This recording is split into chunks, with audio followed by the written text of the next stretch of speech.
ఏం ఏం చూసుకోకుండానే మీరు అధికారం కావాలని అడిగినరా? కాంగ్రెస్ పార్టీ నిన్నగాక మొన్న పుట్టి మొదటిసారి అధికారంలోకి వచ్చినటువంటి పార్టీ.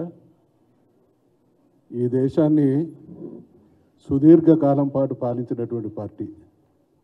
దేశాన్ని పాలించింది, అనేక రాష్ట్రాలను అనేక దశాబ్దాల పాటు పాలించింది.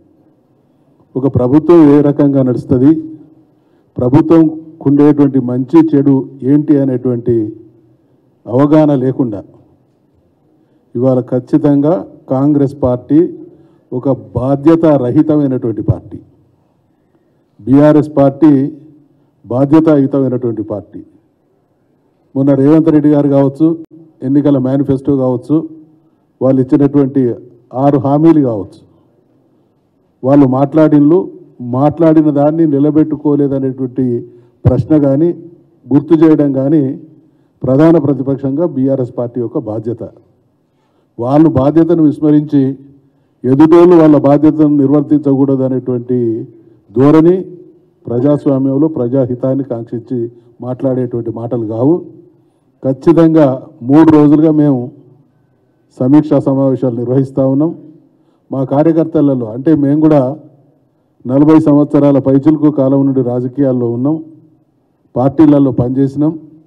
ఎన్నికల్లో గెలుపోవడంలో అత్యంత సహజం. డెమోక్రసీ అంటేనే గెలవడం ఓడవడం రెండు ఉంటేనే అది డెమోక్రసీ అంటారు. అయితే నెల రోజులు ఓడిన తర్వాత ఓడిన పార్టీ కార్యకర్తలు ఇంత ఉత్సాహంగా ఇంత ఉల్లాసంగా పార్టీ కోసం పునరంకితమై బదిలా తీసుకుంటామనేటువంటి మా కార్యకర్తల్లో కనబడుతున్నటువంటి ఆ ఆవేదన వెనుక ఉన్నటువంటి స్పిరిట్ ఏంటంటే ప్రజలు వాళ్ళంతటా వాళ్ళుగా చాలా సందర్భాల్లో మా నాయకులు వెలిపించినటువంటి అభిప్రాయం, ప్రజలు మేము మోసపోయినాము, నమ్మి మోసపోయినాం అనేటువంటి మాట ప్రజల నుంచి వస్తున్నది. కాబట్టి మరి ప్రజలు అంటున్నటువంటి మాటను ప్రభుత్వాలకు గుర్తు చేయాల్సినటువంటి బాధ్యత మా మీద ఉన్నది. కాబట్టి ఖచ్చితంగా ఈ ప్రభుత్వం అనేక హామీలు ఇచ్చింది. బహుశా మాకుండేటువంటి సుదీర్ఘ రాజకీయ అనుభవంలో ఏ పార్టీ కూడా ఇంత బాధ్యత, అంటే నేను ఇందాక చెప్పినట్టు బాధ్యతారహితమైనటువంటి పార్టీలు, బాధ్యతారహితమైనటువంటి ప్రభుత్వాలు, బాధ్యతాయుతమైనటువంటి పార్టీలు, బాధ్యతాయుతమైనటువంటి ప్రభుత్వాలు. బీఆర్ఎస్ తన 23-24 సంవత్సరాల సుదీర్ఘ రాజకీయ ప్రస్థానంలో ప్రతి విషయంలో కూడా బాధ్యతాయుతంగా మెదిలింది. కాబట్టి ఖచ్చితంగా జవాబు ఇవ్వాల్సినటువంటి బాధ్యత ఈరోజు ప్రభుత్వం మీద ఉన్నది.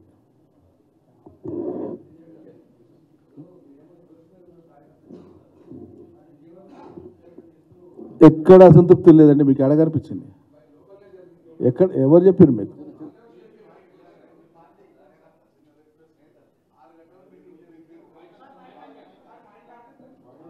ఆరు గంటలు మీరు కూడా చూసిండ్రు. మేము వచ్చినప్పటి నుండి పోయేంత వరకు మా మీద మీరు అన్నీ గమనిస్తూనే ఉన్నారు.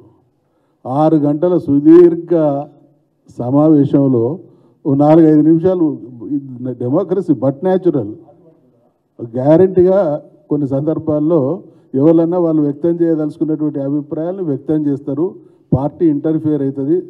మనం ఏ పరిస్థితుల్లో ఉన్నాం, ముందున్నటువంటి లక్ష్యం ఏంది, ఎటువంటి విషయాలలో మన లైన్ ఎట్లుండాలనేటువంటి విషయం సర్ది చెప్పినాం. సంతోషంగా మళ్ళీ బయటకు పోయేటప్పుడు మీరే కెమెరాలు పెట్టి చూస్తూ ఉన్నారు. అందరూ కూడా సంతోషంగా పోయింది.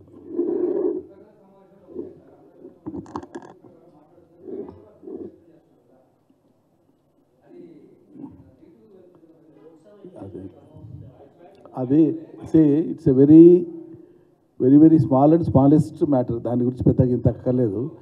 కాదండి, ఎన్నికల కంటే ముందు గాంధీ భవన్ బెట్ల కాడ పోయి కోట్ల రూపాయలు తీసుకొని టికెట్లు ఇచ్చిన లొలి పెడితేనే ప్రజలు వాళ్ళని గెలిపించారు.